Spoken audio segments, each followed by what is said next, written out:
인자가 영광을 얻을 때가 왔도다, 이런 제목으로 우리 하나님 말씀 듣겠습니다. 우리는 좋은 부모님 슬하에서 좋은 양육을 받고 또 좋은 배우자를 만나서 아주 정말 화목한 가정을 이루고 또 아주 좋은 나라에 태어나서 문화 경제적 혜택을 누리고 참 모든 것이 유복한 환경에서 자라났고 모든 것이 부족함이 없이 살아가도 그래도 뭔가 하는가는 부족합니다. 그러니까 남부러울 것이 없이 사는 사람이 있다고 가정했을 때 모든 것이 건강이나 아니면 경제적인 것이나 인간관계나 또 부모 형제나 그 모든 것들이 부족함이 없어요. 그런 사람도 단 한 가지 부족함이 있습니다. 여전히 그 사람 마음속에는 채워지지 않는 그 무엇인가가 있어요. 그러니까 남들 보기에 그분은 부족함이 전혀 없어요. 모든 면에서 다 채워졌어요. 그런데도 여전히 채워지지 않는 그 무엇인가가 있는데 그것을 말로 표현할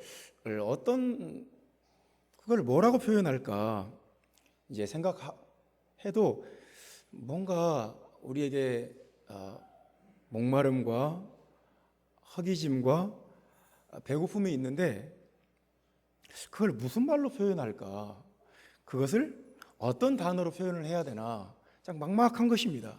근데 오늘 성경은 거기에 대해서 우리에게 영광이라는 단어를 제시합니다. 그러니까 우리는 영광에 대한 그 갈망이 있어요.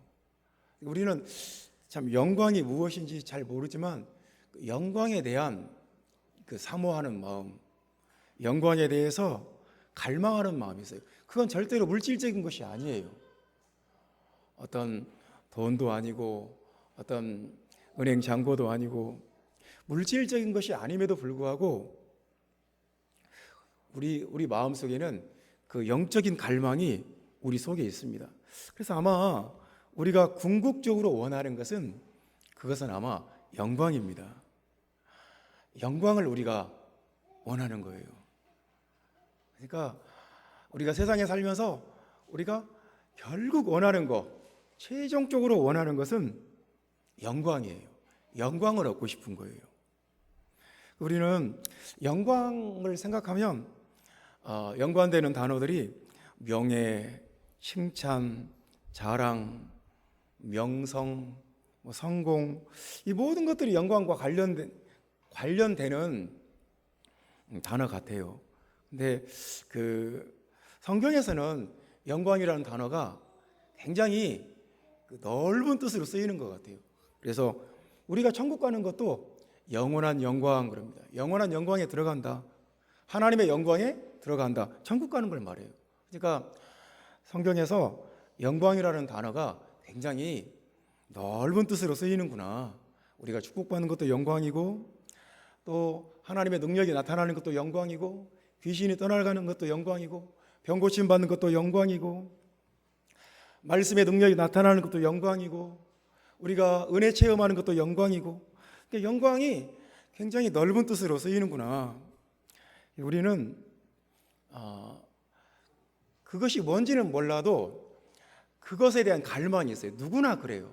진짜 영광에 대한 그 간절한 마음이, 사모하는 마음이 우리 속에 있습니다. 사람이 진짜 영광을 얻지 못하면 이제 가짜 영광이라도 이제 붙잡게 됩니다. 이 사람이 아주 허영에 빠진다든가 아니면 허세를 부린다든가 아니면 남들 앞에 막 자기를 자꾸 과시하려고 한다든가 요즘 젊은 사람들이 하는 말대로 막 관종이 된다든가, 이게 다 영광을 원하는 마음이 있다는 것을 반증하는 거예요. 영광을 얻고 싶은 거예요. 내가 아는 진짜 영광을 원한다. 그러니까 그 진짜 영광을 얻는 길도 모르고 방법도 모르니까 이제 그냥 인스턴트 영광이라도 얻으려는 시도를 하는 것입니다. 그러니까 우리는 영광이 필요한 존재예요. 우리는 영광이 있어야 살아요. 하나님의 형상대로 지음 받았기 때문에 하나님의 영광이 있어야 뭔가 제대로 된 것 같고 뭔가 완성된 것 같고, 형제자매 여러분, 여러분에게 하나님의 영광이 임하기를 주님의 이름으로 축원합니다. 하나님의 영광이 있어야 돼요. 우리에게 그 영광이 없으면 우리는 사는 것이 굉장히 지루해지고 사는 것이 아주 스트레스의 연속이 되고 사는 것이 굉장히 몸이 건조해집니다. 우리에게 하나님의 영광이 필요하다는 말씀을 여러분들에게 드렸습니다. 오늘 본문에는 영광이라는 단어가 5번 나왔습니다. 16절에 한 번, 23절에 한 번, 28절에 3번 나왔습니다. 그래서 영광에 대해서 많이 5번이 반복이 됐지만 그 영광의 이미지가 영광이란 이런 것이다 하는 영광의 이미지가 아주 압도적으로 많이 나왔습니다. 그러니까 본문에서 영광에 대해서 어떤 이미지를 우리에게 주는지, 어떤 그림을 우리에게 주는지 한번 살펴보겠습니다. 그러니까 영광은 이런 거예요. 3절 말씀에 보면 지극히 비싼 향유 순전한 나드 한 근을 가져다가 예수의 발에 붓고 자기 머리털로 그의 발을 닦으니 향유 냄새가 집에 가득하더라. 이런 거예요. 향유 냄새가 집에 가득하다. 이게 영광이에요. 그러니까 성경은 영광에 대해서 아주 그 굉장히 값비싼 향기가 온 집안에 가득하다는 거예요. 온 집안에 향기 냄새가 가득하다는 거예요. 네, 성도 여러분, 우리 한번 이런 걸 생각해 봅시다. 내가 어떤 집을 방문했더니 그 집에 갔더니 굉장히 악취가 나는 거예요. 오래된 빨래 냄새, 아니면 씻지 않은 발냄새, 또 씻지 않은 그 몸에서 나는 그 냄새. 그러니까 그 익숙하고 한 번씩 맡아보긴 했지만 결코 다시 맡고 싶지 않은 어떤 안 좋은 냄새, 아주 악취가 그 집에 딱 문을 열고 들어가는 순간 내 코에 탁 와서 부닥쳤다. 그러면 우리는 그 집에서 결코 좋은 인상을 받을 수가 없어요. 그리고 그곳을 좋은 곳이라고, 좋은 공간이라고 인식하지도 않아요. 막 여기 별로 안 좋은 곳이구나, 여기서 내가 환영받지 못하는구나, 여기서 빨리 잠시 인사하고 가야겠구나. 그곳은 냄새는 우리에게 굉장히 영적인 거예요. 냄새는 굉장히 강력한 인상을 남겨요.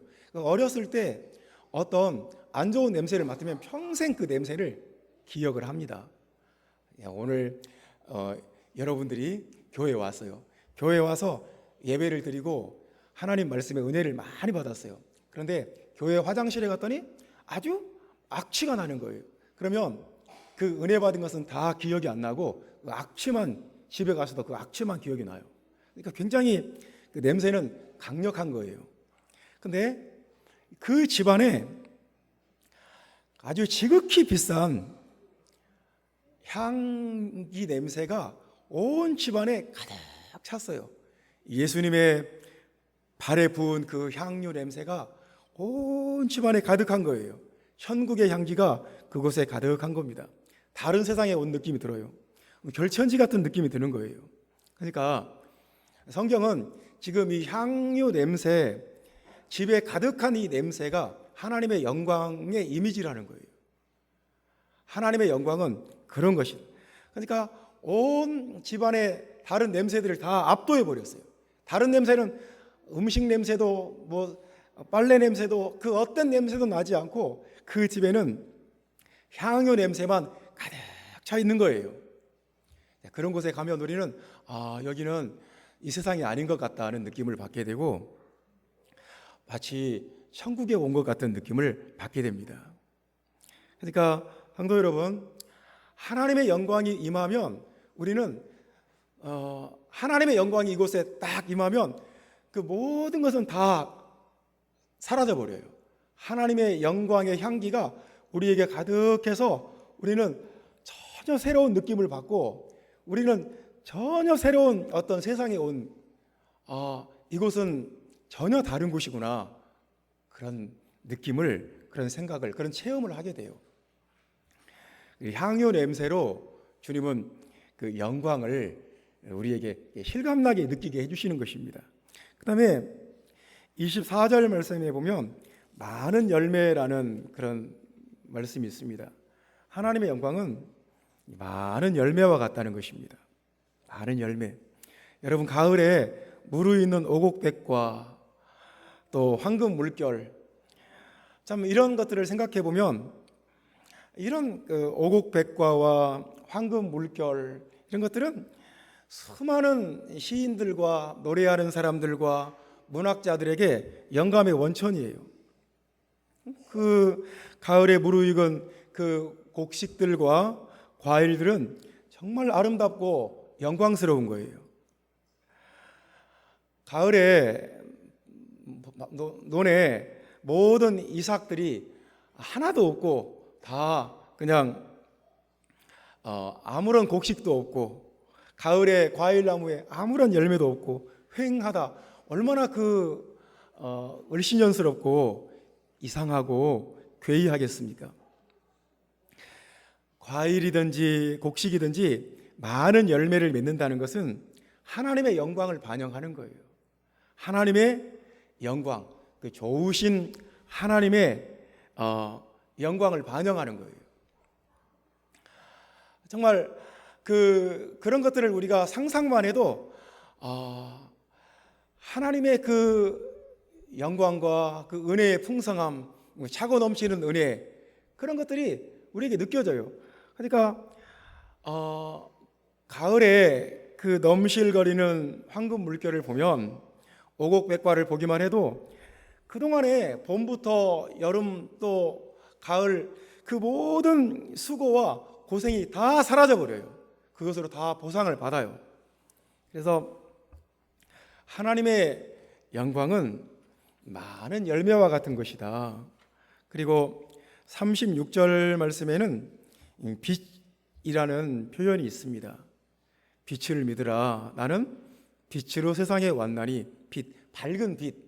그러니까 하나님의 영광은 빛과 같은 것이다. 세상은 아주 어두운 곳이에요. 어두운 세상인데 캄캄한 세상인데 아침에 태양이 동쪽 바다에서 떠오르는 것처럼 하나님의 영광이 우리에게 두둥실 떠오른 거예요. 아침에 동해 바다에서 떠오르는 일출을 보면서 감동하지 않는 사람이 누가 있겠습니까? 그걸 보면서 수많은 사람들은 뭔가 그 뭉클함을 느껴요. 그러니까 아침에 어두움을 뚫고 떠오르는 그 일출의 햇빛, 그것은 하나님의 영광을 반영하는 거예요. 하나님의 영광이 그와 같다. 어두움을 물리치고, 빛과 어두움은 절대로 공존할 수 없고, 빛이 오면 아무리 깊은 어두움도 물러가고, 그래서 빛은 하나님의 영광이에요. 그러니까 우리에게 하나님이 하나님의 영광에 대해서 이해를 할 수 있도록 이렇게 세 가지 이미지를 우리에게 주신 거예요. 하나님의 영광은 향유 냄새와 같은 것이다. 그래서 그 공간을 바꿔버려요.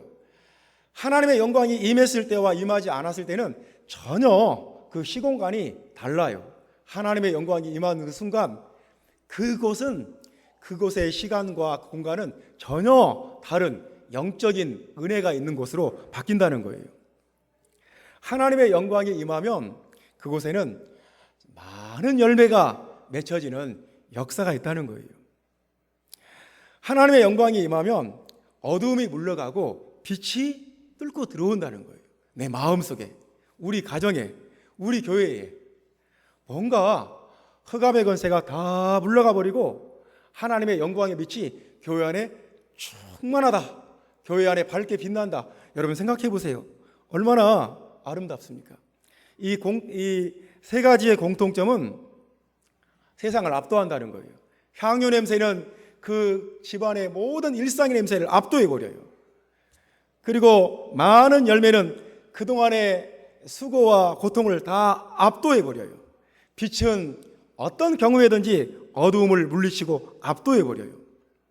그래서 하나님의 영광이 우리에게 임해야 되는데, 하나님의 영광이 우리에게 나타나야 되는데, 우리가 하나님의 영광 가운데로 들어가야 되는데, 오늘 본문에 보면 두 종류의 사람이 나오는 거예요. 계속 어두움에 붙잡혀 있는 사람, 35절에 그런 말씀이 있습니다. 46절에는 어두움에 거하는 자. 그러니까 하나님의 영광을 거부하고 계속 어둠 속에 붙잡혀 있는 자, 계속 어둠 안에 거하는 자, 하나님의 영광을 받지도, 하나님의 영광을 보지도, 하나님의 영광을 누리지 못하고 계속 어둠 속에만 있는 사람들이 있고, 하나님의 영광을 붙잡는 사람, 하나님의 영광을 체험하는 사람, 하나님의 영광 안에 들어가는 사람이 있다는 것입니다. 그래서 오늘 저와 여러분이 같이 은혜 받을 말씀은 뭐냐면, 하나님의 영광에 들어가는 사람은 어떤 사람이냐는 거예요. 어떤 사람이 하나님의 영광을 체험하고 하나님의 영광을 붙잡고 하나님의 영광 속에 거하느냐는 것입니다.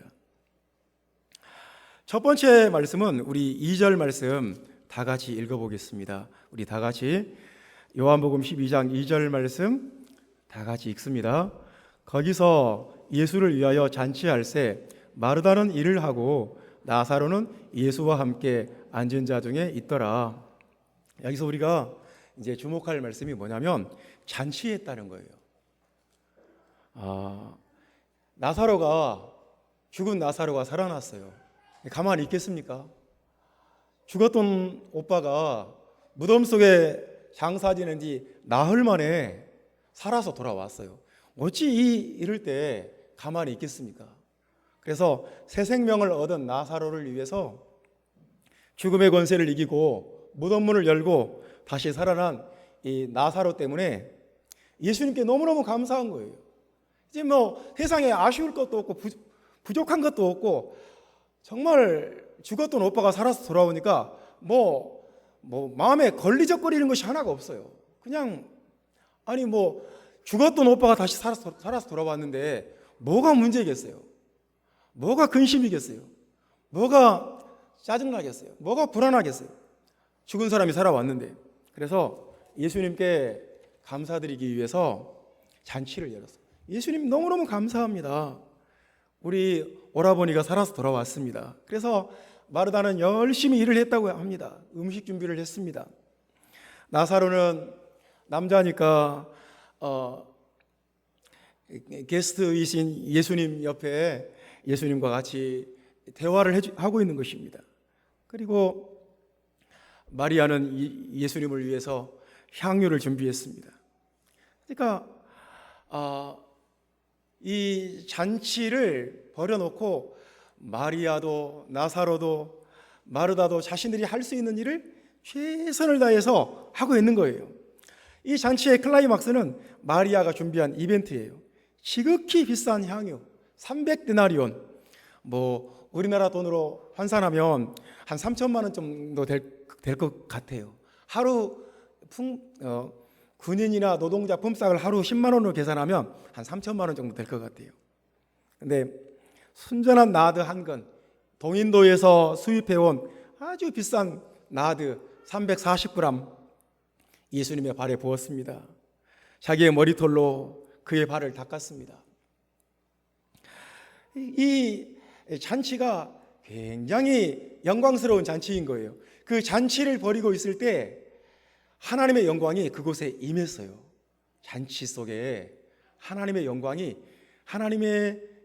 그 속에 쫙 임했어요.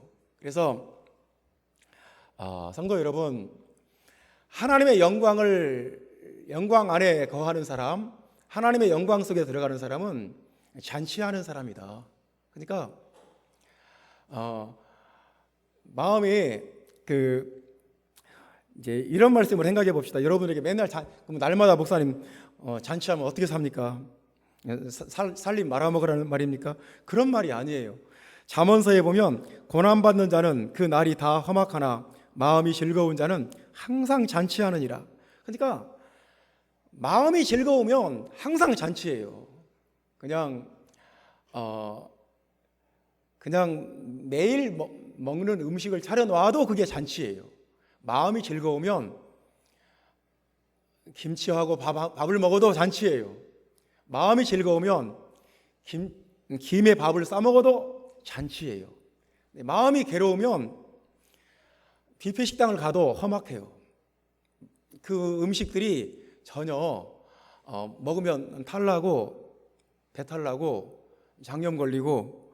그러니까 중요한 것은 뭐냐면 마음이에요. 마음이 즐거워야 잔치가 돼요. 마음이에요.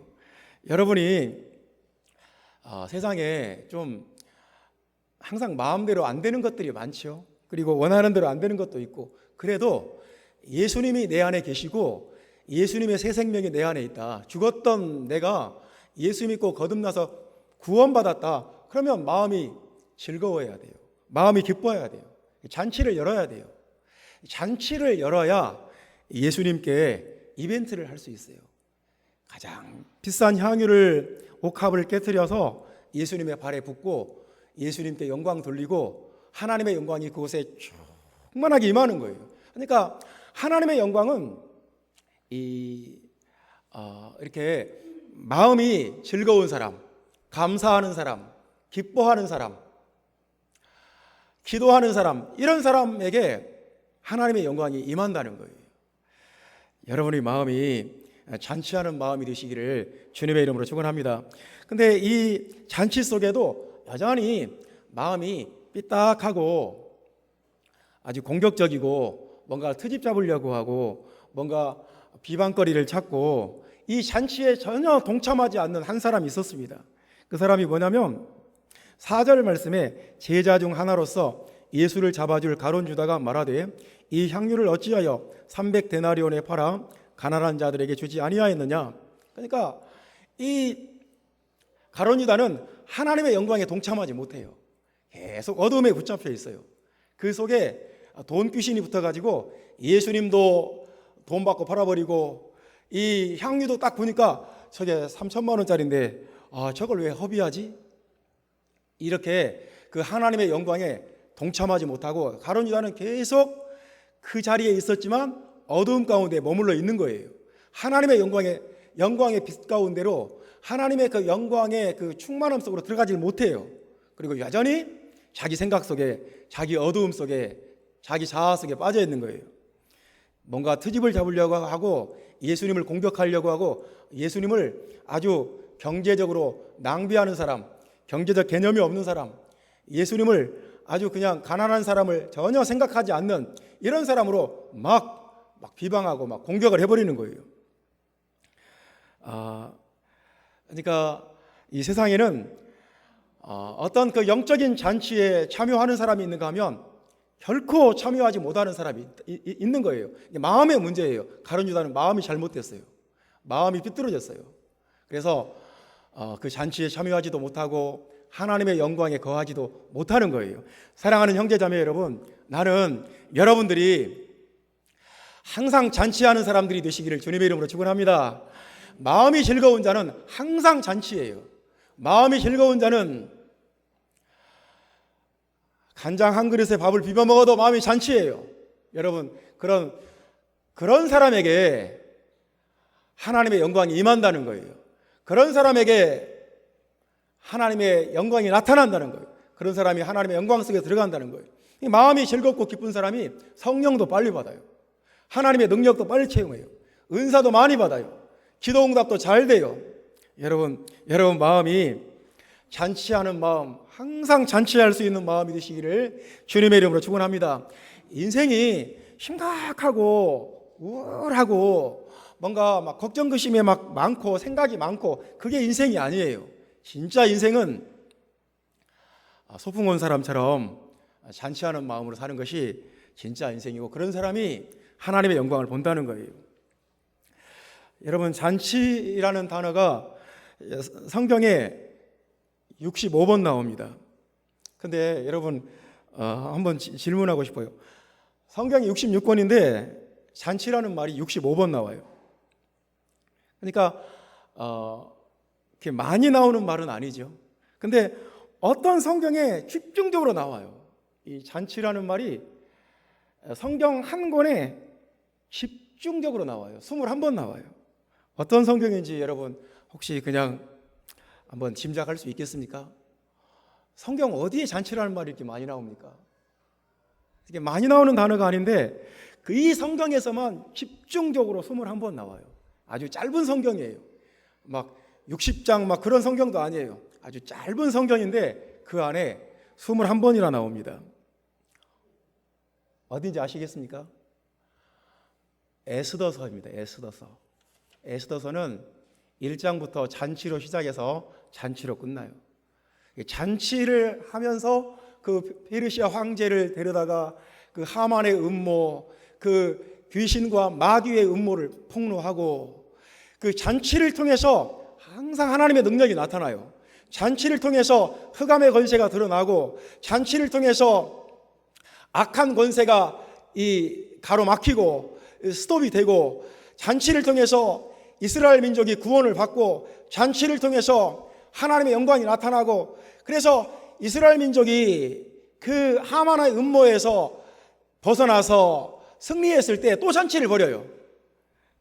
그래서 에스더서는 잔치할 때 하나님의 능력이 나타난다는 것을 우리에게 보여주는 성경입니다. 사랑하는 형제자매 여러분, 여러분 어떤 사람이 하나님의 영광에 들어갑니까? 여러분 마음에 잔치하는 은혜가 있기를 주님의 이름으로 축원합니다. 교회 오면 왜 이것은 마음이 그럴 수가 있어요. 이것은 왜 이렇고, 왜 교회 매트는 이렇게 낙엽이 떨어져 있고, 왜 교회 실내화들은 깨끗이 정돈이 안 돼 있고, 그렇게 뭔가 마음에 안 드는 것들이 눈에 톡톡톡 꽃이 피는 분들도 있을 거예요. 교회 오면 교회는 그냥 하나님의 영광을 보고 마음이 기쁘고 즐겁고, 일단 그것이 커야 돼요. 여러분 마음속에 그냥 내가 예수 믿고 새 생명 얻었는데 뭐가 문제입니까? 뭐 다른 좀 문제가 있고 괴로운 일이 있어도 그게 이렇게 큰 일입니까? 우리가 새 생명을 얻었는데 그 은혜로, 그 기쁨으로, 그 즐거움으로 여러분 마음속에 항상 잔치하는 역사가, 그래서 마귀 권세를 대적하고 마귀 권세를 물리치는 역사가 일어나게 되기를 주님의 이름으로 축원합니다. 두 번째 말씀입니다. 두 번째는 어떤 사람에게 하나님의 영광이 나타나느냐, 어떤 사람이 하나님의 영광 속에 들어가느냐. 우리 12절 말씀 다 같이 읽어봅시다. 12절 말씀입니다. 12절 13절 말씀 보겠습니다. 그 이튿날에는 명절에 온 큰 무리가 예수께서 예루살렘으로 오신다는 것을 듣고 종려나무 가지를 가지고 맞으러 나가 외치되 호산나 찬송하리로다, 주의 이름으로 오시는 이 곧 이스라엘의 왕이시여 하더라. 이제 하나님의 영광에 거하는 사람은 외친다는 말씀을 여러분에게 나누고 싶습니다. 외친다는 거예요. 소리질러 외친다, 샤우팅 한다는 거예요. 뭐라고 소리질렀냐면 호산나 했습니다. 호산나, 우리를 구원하소서 하는 말입니다. 호산나. 그러니까 그 산나 속에는 야사라는 말이 들어있는데, 야사라는 말이 구원이라는 말이에요. 그러니까 야사라는 말에서 예슈와, 예수님이 나왔어요. 예수님이란 말이 야사에서 나온 말이에요. 구원. 그러니까 호산나를 부를 때 예수님을 부르는 그런 뜻이 있는 거예요. 호산나 찬송하리로다, 주의 이름으로 오시는 이 이스라엘의 왕이여 하는 거, 이렇게 막 소리를 질렀습니다. 예수님이 예루살렘 성에 입성하는 그 계속 사람들이 종려나무 가지를 흔들면서 자기 겉옷을 예수님의 발 앞에 깔면서 계속 소리를 질렀습니다. 종려나무 가지도 있었고 또 자기의 옷을 예수님이 걸어가는 그 길에 레드 카펫처럼 깐 것도 참 의미가 있지만 여기서 가장 중요한 것은 외쳤다는 거예요. 소리를 지르고 외쳤다는 거예요. 예수님이 예루살렘으로 입성하니까 온 이스라엘이 또 유월절을 지키기 위해서 예루살렘으로 돌아온 디아스포라 유대인들이 막 소리를 지르는 것입니다. 우리가 아브라함 때부터 기다리고 대망했던 메시아가 드디어 오셨다.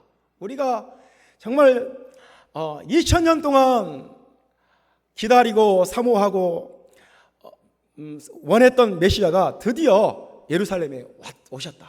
그래서 환영하고 환호하고 소리를 지르고 외쳤습니다. 수많은 남녀노소들이, 어린 아이들도 막 소리를 지르고 막 찬송을 하고 또 외쳤습니다.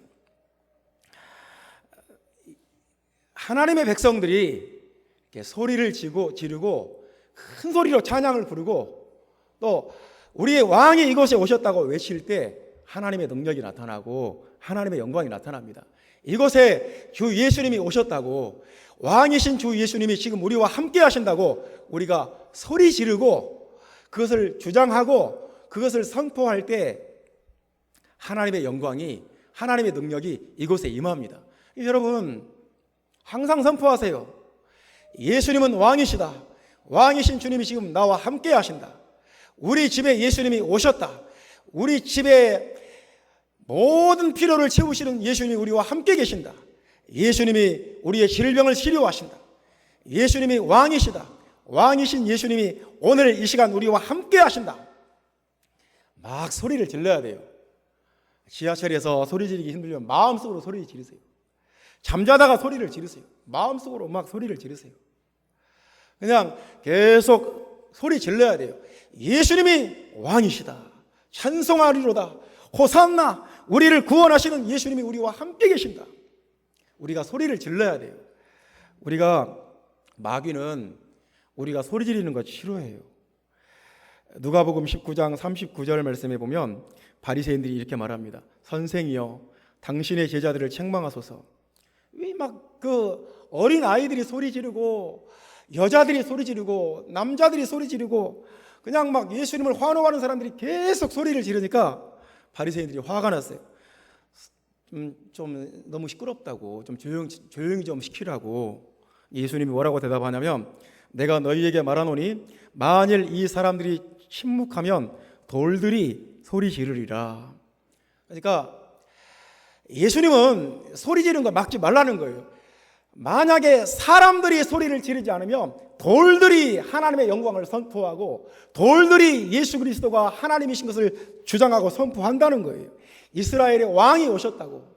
그래서 여러분, 우리가 소리를 지르고 선포하고 우리가 찬양하고 이거 정말 중요한 것입니다. 마귀는 싫어해요. 우리가 소리 지르면 마귀 싫어한다니까요. 예수님 우리와 함께 하신다고. 예수님은 살아계신다고. 나는 예수님께 사랑받는 사람이라고. 나는 예수님께 소중한 사람이라고. 예수님이 나를 지키신다고. 나는 두렵지 않다고. 나는 어떤 상황에서도 나는 믿음을 잃지 않고 나는 믿음으로 승리할 수 있다고 우리가 소리를 지르고 나가면 마귀가 싫어해요. 제발 좀 조용히 좀 하라고. 좀 잠잠히 좀 하라고. 그 마귀가 원하는 거예요. 여러분, 소리 지르는 은혜가 여러분에게 있기를 주님의 이름으로 축원합니다. 소리를 지르세요. 우리 집에 가난이 물러가라고. 우리 집에 궁핍의 영이 떠나가라고. 내 마음속에서 인색함의 영이 떠나가라고.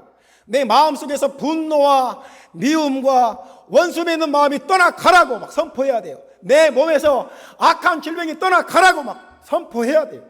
예수님이 내 몸을 주장하고 예수님이 내 가정을 주장하는데 예수님이 왕이신데 질병도 마귀도 문제도 환난도 고난도 다 물러가라. 왕이 오셨다. 왕이 오면 그 앞에 그 아무것도 아닌 것들은 그 쪼무라기들은 다 떠나가게 돼 있어요. 왕이 오셨는데요. 예수님이 오셨는데 예수님이 오기만 하면 귀신들이 다 미리 알고 벌벌벌 떨었어요. 예수님이 오셨다고 선포하면 돼요. 여러분 문제가 있습니까? 이스라엘의 왕이 내게 오셨다고 선포하면 됩니다. 여러분 마음이 답답하고 괴롭습니까? 호산나를 부르고 예수님이 나에게 오셨다고 선포하면 돼요. 그러면 물러가요. 여러분 몸에 질병이 있습니까? 왕이 오셨다고 선포하세요. 오늘 성경 말씀 그대로 주의 이름으로 오시는 이 곧 이스라엘의 왕이 오셨다고 선포하세요. 이스라엘의 왕이 교회 와서 예배를 드리는데 은혜가 없습니까? 이스라엘의 왕이 이곳에 오셨다고 선포하세요. 여러분 어떤 상황이든지 여러분이 어떤 어려움이 여러분에게 있든지 그 어려움보다 크신 분이 이스라엘의 왕이에요. 이스라엘의 왕 예수께서 이곳에 오셨다. 이스라엘의 왕 예수께서 내 마음속에 오셨다. 이스라엘의 왕 예수께서 우리 가정에 오셨다. 이스라엘의 왕 예수께서 우리 회사에 오셨다. 이스라엘의 왕 예수께서 이 나라와 이 민족 가운데 오셨다. 선포해야 돼요. 소리를 질러야 돼요. 마귀는 그거 정말 싫어해요. 좀 조용히 좀 시키라고 막 화를 내요. 예수님은 그걸 무시했어요. 만약에 사람들이 소리 지르면 돌들이 소리 지른다. 사랑하는 형제자매 여러분, 소리 지르는 은혜, 우리가 찬양할 때도 소리 질러 찬양하고 손 들고 찬양하고 계속 우리는 선포해야 돼요. 질병이 떠나가라고, 가난도 떠나가라고, 문제도 떠나가라고, 하나님의 영광만 나타나라고 선포하는 은혜가 그것이 능력이에요. 우리에게는 하나님의 자녀된 권세가 있어요. 선포할 수 있는 능력과 권위가, 권세가 우리에게 주어졌어요. 그러니까 우리는 외쳐야 돼요. 소리를 질러야 돼요. 구약 성경에도 보면 여러분 여리고성이 무너질 때 하나님께서 여호수아에게 소리 지르라고 그래요. 한꺼번에 소리를 막 외쳐라, 소리를 질러라, 샤우팅을 하라는 거예요. 여리고성이 무너졌어요. 여러분 여리고성은 고고학자들이 발굴해 보니까 전 세계에서 가장 오래된 도시예요. 가장 오래된 도시. 여리고성보다 더 오래된 도시가 없어요. 그리고 여리고성은 전 세계에서 가장 견고한 성이에요. 그 성을 그렇게 견고하게 지을 수가 없어요. 근데 그 견고한 성이 이스라엘 백성들이 소리 지를 때 무너졌어요. 소리 지를 때. 소리를 지를 때 능력이 나타나고, 소리 지를 때 마귀가 물러가고, 소리 지를 때 하나님의 영광이 그곳에 임했어요. 형제자매 여러분, 이제 여러분 소리 지르는 그 은혜, 하나님 앞에서 소리를 질러야 돼요. 여러분 가정에 문제가 있으면 소리를 질러요. 여러분 삶에 어려움이 있으면 소리를 질러요. 이스라엘의 왕이 오셨다고. 왕이 오셨다. 진짜 왕이 오셨다고. 이 쪼무라기들은 다 물러가라고. 진짜 왕이 지금 내 삶에 오셨다고 선포하고 소리를 질러야 돼요. 여러분 그런 은혜가 여러분에게 있기를 주님의 이름으로 축원합니다. 우리가 소리 지르면 마귀가 두려워서 떠는 거예요. 이스라엘 백성들이 70년 동안 바벨론에서 포로 생활하고 다시 돌아올 때도 하나님이 선지자 이사야에게 이렇게 말씀합니다. 외쳐라. 소리 크게 질러서 외쳐라. 선포하고 소리 지르고 외칠 때 그 사람에게 하나님의 영광이 임합니다. 나는 이런 걸 싫어해요. 나는 이제 자기 딴에는 겸손하다고, 나는 연약해요. 나는 믿음도 약해요. 나는 부족해요. 나는 모든 것이 잘 못해요. 이것이 저는 처음에는 그 겸손인 줄 알았어요. 근데 오래 듣다 보니까 겸손이 아니에요. 그건 하나님이 원하는 말이 아니에요. 우리는 하나님의 자녀예요. 하나님 우리와 함께해요. 이스라엘 왕이 오셨어요. 그러면 소리를 질러야 돼요. 승리한 군대처럼 승리한 군대처럼 소리를 질러야 돼요. 우리 이겼다 이거예요. 승리했는데 왜 패잔병들처럼 이렇게 머리를 숙이고 어깨를 움츠리고 있습니까? 왜 그게 겸손이 아닙니다. 우리는 할 수 있다고, 하나님 우리와 함께 하신다고, 우리를 도우신다고 소리를 질러야 돼요. 그렇게 선포하고 주장하는 은혜가 우리 모두에게 있기를 주님의 이름으로 축원합니다. 세 번째 말씀입니다. 어떤 사람에게 하나님의 영광이 나타나고 어떤 사람이 하나님의 영광 안에 거하느냐? 하나님께 예배하는 사람입니다. 하나님께 예배하는 사람. 21절 말씀 우리 다 같이 읽어봅시다. 21절 말씀입니다. 다 같이 봅시다. 그들이 갈릴리 베세다 사람 빌립에게 가서 청하여 이르되 선생이여 우리가 예수를 배웁고자 하나이다. 여기서 예수를 배웁고자 한다는 이 말이 그냥 가서 예수님을 한번 구경하겠다는 말이 아닙니다. 예수님을 그냥 눈으로 이분이 예수님이구나, 키는 몇이고 예수님 인상 참 좋게 생겼구나, 그 정도의 말이 아니에요. 이 배움는다는 말이 예배한다는 말이에요. 예수님을 예배한다. 그러니까 이 지금 20절에 보면 명절에 예배하러 올라온 사람 중에 헬라인 몇이 있는데 이방인들이 왔어요. 이방인 헬라인들이 왔는데 이분들이 어떻게 들었는지 예수님 소식을 들었어요. 그리고 예수님을 만나고 예수님께 예배를 하고 싶다는 거예요. 놀라운 것은 뭐냐면 예수님의 12제자들도 예수님께 예배를 드린다는 것이 마태복음 28장에 나와요. 예수님이 부활하시고 이분이 하나님이구나, 그때 깨닫고 그때 경배해요. 그런데 이 헬라인들은 지금 예수님의 십자가 사건이 일어나기 6일 전인데 이분이 하나님이다, 영적인 안목이 열렸어요. 영적인 계시가 열려서 이분이 하나님이구나 하고 예수님께 예배를 드리겠다는 거예요. 저는 지난주에 기도원 가서 어떤 좀 특별한 목회자를 만났습니다. 이분은 그 경주에서 생명샘교회 목회하시는 분인데 경주 분이에요. 그리고 근데 특이한 게 이분은 회사를 운영하세요. 그러니까 교회에서 사례비를 받지 않아요. 자기가 회사를 운영하면서 회사에서 매일 성경 보고 또 주일에 와서 예배를 인도하고 교회를 이끌어 가요. 특이하시더라고요. 뭘 생산하느냐 그랬더니 그 상수도관, 이렇게 상수도관하고 하수도관, 그 이렇게 주름관으로 된 거 있잖아요. 그거 생산한대요. 근데 이분이 성경을 읽다가 내가 그니라 그 말씀에 감동을 받았어요. 눈이 확 열렸어요. 내가 그니라. 예수님이 자기를 하나님이라고 주장했구나. 그때부터 성경을 읽는데 요한복음을 읽을 때 자기 몸에 전기가 오더래요. 전율이 오면서 온몸이 4시간 동안 떨리더라는 거예요. 와, 아브라함이 나기 전부터 내가 있느니라. 내가 그인 줄 믿지 아니하면 너희 죄 가운데서 죽으리라. 이분이 유일신 진리를 우리 오순절 목회자들보다 더 그냥 선명하게 깨달아 버렸어요.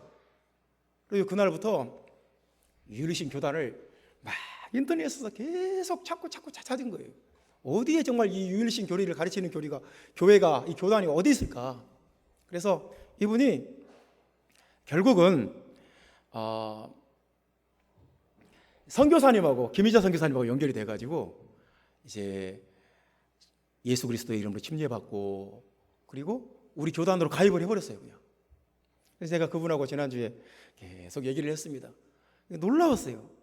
그러니까 그래서 그냥 남들은 다 그 교단 안에 머물러 있는데 왜 그렇게 이 진리를 찾아야 됐습니까? 그랬더니 자기 마음에 신앙에 대해서 너무 답답하고 신앙이 너무 무기력하고 너무 하나님의 영광이 없더라는 거예요. 자기 신앙과 자기 사역에 정말 너무 뻔하고 너무 지루하고 아주 권태롭더라는 거예요. 그래서 간절히 사모하는 마음으로 내게 완전한 진리를 가르쳐 주시라고 기도했대요.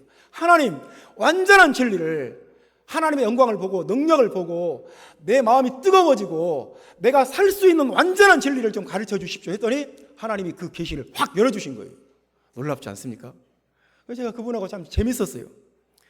헬라인들이 계시가 열린 거예요.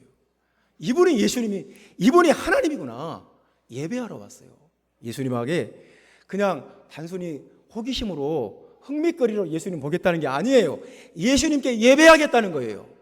예배하기 위해서 예수님 만나겠다는 거예요. 사랑하는 형제자매 여러분, 예수님이 왕이신 것을 알면 예배하게 됩니다. 그래서 예배하는 자가 하나님의 영광을 봐요. 여러분, 예배하는 은혜가 여러분에게 있기를 바랍니다.